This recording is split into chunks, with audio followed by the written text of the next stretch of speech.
अस्सलाम वालेकुम प्यारे बच्चों। उम्मीद है आप सब ठीक होंगे। डूडल बत्तख की कहानी, आज है इसकी किस्त 2। एक रोशन सुबह डूडल डक बहुत ज्यादा खेलने के मूड में था। तालाब के पास एक छोटा सा कीचड़ का हिस्सा उसे नजर आया। डेजी और डिपी एहतियात से इसके पास से गुजर गए, लेकिन डूडल की आंखों में खुशी चमक उठी।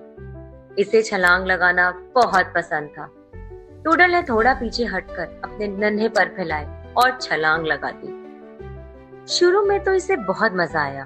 कीचड़ नरम और चिपचिपा था। डूडल बार बार छलांग लगाता रहा और मजीद गंदा होता गया, लेकिन जल्द ही इसके पांव कीचड़ में फंस गए। कीचड़ बहुत गाढ़ा और भारी था। डूडल ने हिलने की कोशिश की, मगर वो छलांग नहीं लगा पा रहा था। इसके पर गंदे हो गए थे और वो अब थक भी गया था। आखिरकार वो मुश्किल से बाहर निकला और आहिस्ता आहिस्ता वापस साफ पानी की तरफ चला गया। खुद को धोने के बाद इसे सुकून मिला और अब वो कुछ समझदार भी हो गया था। इस बार डूडल ने कीचड़ से दूर रहने का फैसला किया और अब उसको अपनी माँ की फिक्र थी। फिर इसकी माँ आई और इसे अंदर ले गई और उन्होंने इसे समझाया कि हर मजे वाली चीज हमेशा मजेदार नहीं रहती। तो बच्चों, इस कहानी से हमें क्या सबक मिलता है? किसी भी काम से पहले सोचें।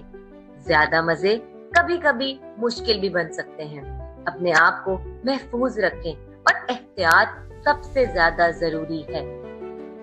उस रात डूडल ने फैसला किया कि वो दोबारा अकेला कभी नहीं जाएगा।